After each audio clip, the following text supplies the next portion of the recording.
Terima kasih Anda masih bersama Sergap. Pemirsa, dibakar api cemburu, seorang suami di Kabupaten Bengkulu Selatan nekat menganiaya pria selingkuhan istrinya hingga tewas. Pelaku menganiaya korban dengan senjata tajam setelah membaca pesan mesra korban di handphone istrinya. Lagi bang. Seorang suami nekat menganiaya pria selingkuhan istrinya hingga tewas. Penganiayaan terjadi di rumah korban Dodi Febriansyah, 34 tahun, di Jalan Gerak Alam, Kecamatan Kota Medan, Bengkulu Selatan. Pelaku RH, 36 tahun, datang ke rumah korban berencana memberitahu istri korban bahwa suaminya telah berselingkuh. Ternyata pelaku justru bertemu dengan korban hingga terlibat cekcok.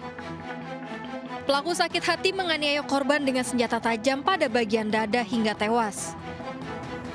Usai menganiaya, pelaku menyerahkan diri ke polisi. Pelaku datang ke rumah korban. Pada awalnya untuk melaporkan kepada istri korban bahwasanya ada hubungan antara korban dengan istri pelaku. Sempat sebelumnya terjadi perbincangan antara korban dan pelaku dengan ujung-ujungnya ada terjadi penusukan yang dilakukan pelaku sebanyak 3 kali. Di kantor polisi, pelaku mengaku memiliki bukti perselingkuhan istrinya dengan korban berupa foto dan pesan singkat. Katakanlah selingkuh cuma rumah dengan Dodi. Bukti dia nggak pernah foto mesra di rumah. Nggak pernah dia dicium dengan rumahku.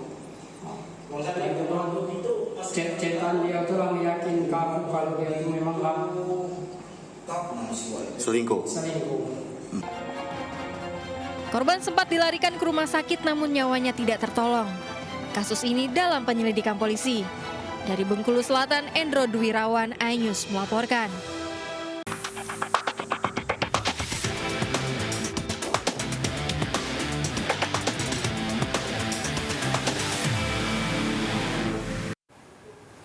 Pemirsa, seorang guru dibunuh mantan suaminya di sekolah tempatnya mengajar di Bandung, Jawa Barat.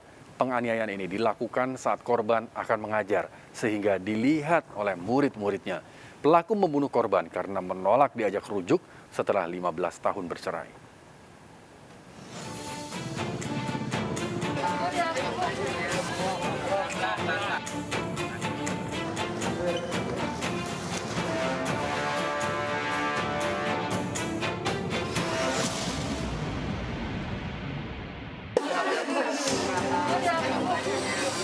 Jenazah Ati Rohaiti, guru SD yang tewas dibunuh Nono mantan suaminya, diserahkan polisi setelah diotopsi di rumah sakit pada keluarga di Sadang Serang, Coblong, Kota Bandung. Korban tewas karena mengalami luka akibat penganiayaan menggunakan senjata tajam. Pembunuhan dilakukan pagi hari saat Ati akan masuk kelas mengajar murid-muridnya. Setelah disemayamkan dan prosesi doa dari keluarga dan teman-temannya, jenazah Ati dibawa ke TPU Cikutra, Kota Bandung. Kerabat dan teman-teman korban mengantarkannya hingga ke pemakaman.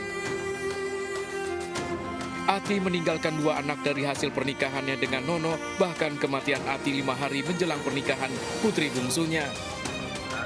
Anak korban tak menyangka Nono ayahnya tega membunuh Ati yang pernah menjadi istrinya. Menurut anaknya, Nono sejak bercerai 15 tahun lalu masih sering menemui Ati maupun anak-anaknya.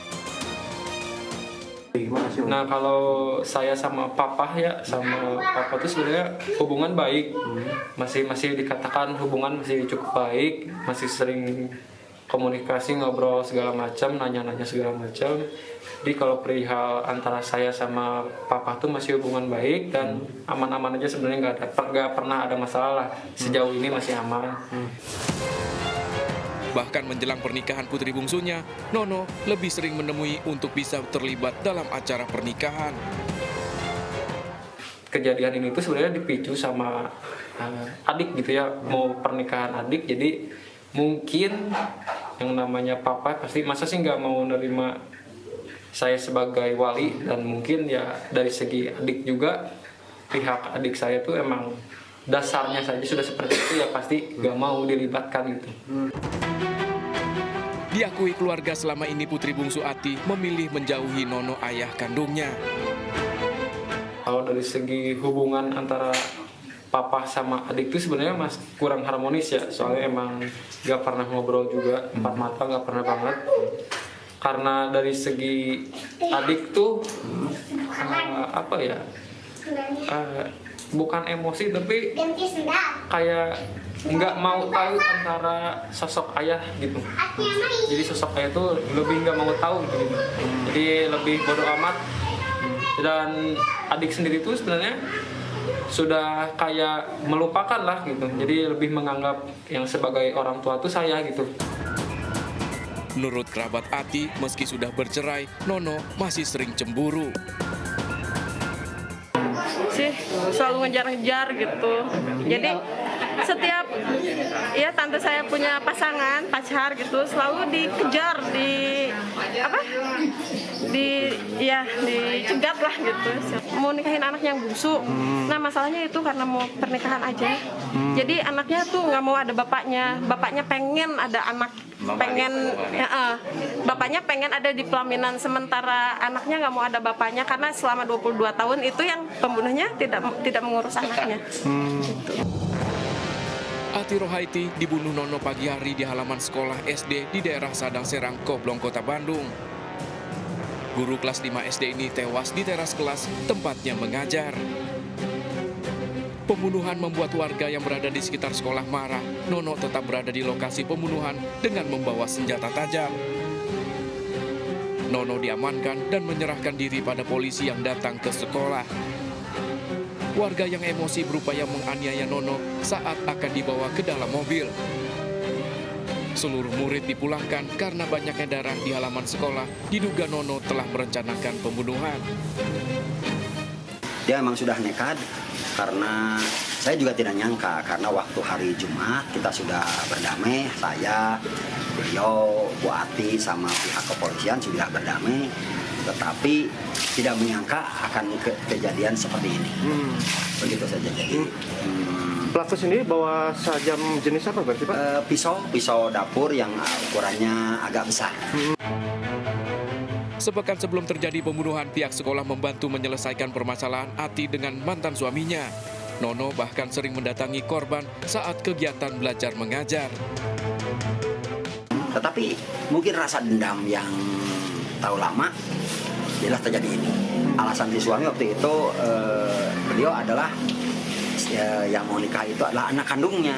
Sementara pihak korban dan anaknya merasa sejak kecil tidak merasa dibiayai oleh si pelaku. Sementara tersangka membantah pembunuhan yang dilakukannya karena masalah pernikahan putri bungsunya. Nono berdalih membunuh mantan istrinya karena sakit hati, ajakan untuk rujuk ditolak. Udah mau, justru dia yang ngajak. Tapi Ternyata dia katanya kemarin dari kakaknya bilang sama anak saya, katanya saya ada di hotel sama ibunya. Tapi saya nggak merasa ada di hotel. Atau curiga yang lain gitu. Ya, saya tanya, dia nggak mau jawab. Namun polisi tidak menemukan bukti jalinan hubungan asmara korban dengan pria lain. Saya rasa itu di luar konteks ini, ya. Karena kan sudah bercerai ya. Itu pun sudah lalu dan ya. Yang jelas kita pada perbuatan pada saat terjadi di TKP. Nono selama 15 tahun bercerai sering mengajak Ati Rohaiti mantan istrinya kembali membangun rumah tangga. Nono selalu menghalangi pria yang mendekati mantan istrinya. Nono terus mengikuti kegiatan mantan istrinya, namun ajakannya untuk rujuk selalu ditolak. 1 bulan menjelang pernikahan putri bungsunya yang tinggal bersama Ati Rohaiti, Nono meminta dilibatkan menjadi wali nikah. Nono mendatangi sekolah tempat Ati mengajar hingga mendatangi rumah, namun keinginannya ditolak putri bungsunya. 5 hari sebelum hari pernikahan putrinya, Nono merencanakan pembunuhan dengan membawa senjata tajam ke sekolah Ati. Ati dicegat dan dianiaya dari gerbang sekolah, dikejar ke teras sekolah, kembali dianiaya. yang namanya hukum gitu ya, tetap harus diadili seadil-adilnya. Dan saya juga ingin papa tuh jerak gitu, jadi biar ngerasa menyesal seumur hidup gitu. Jadi ya saya juga terpukul lah masalah kehilangan sosok orang tua, mama gitu ya, ibu gitu yang melahirkan saya. Tersangka bakal terancam hukuman seumur hidup dengan barang bukti senjata tajam. Menurut psikolog Auli Grasinta, meski telah 15 tahun bercerai, pelaku masih memiliki rasa cinta mendalam, berusaha meyakinkan mantan istrinya serta anak-anaknya, namun justru mendapat penolakan. Akibatnya, kekecewaan sejak perceraian kemudian memicu dendam yang tak mampu dikendalikan pelaku. Rasa penasaran ya, rasa ketidakterimaan, kekecewaan, ketidakterimaan, tidak accept terhadap kondisi perceraian ini akan terus membuat dia ingin mengejar si mantan istrinya ini begitu. Jadi ketika persoalan ini kemudian tidak selesai begitu, maka seseorang biasanya punya rasa penasaran, penasaran ya, rasa dendam, rasa ingin tahu yang kemudian dikejar terus sampai kemudian dia mendapat jawaban begitu. Dan tadi ketika jawaban itu tidak sesuai dengan apa yang dia inginkan, ya yang dilakukan akhirnya adalah dengan bertindak agresif kepada orang yang tidak memenuhi keinginannya ini.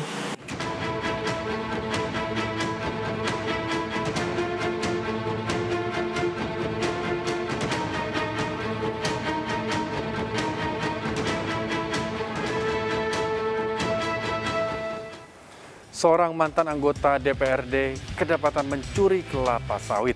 Aksi pelaku terungkap setelah mobilnya ditinggal di perkebunan. Informasi selengkapnya akan kami hadirkan untuk Anda sesaat lagi. Bantuannya, 87.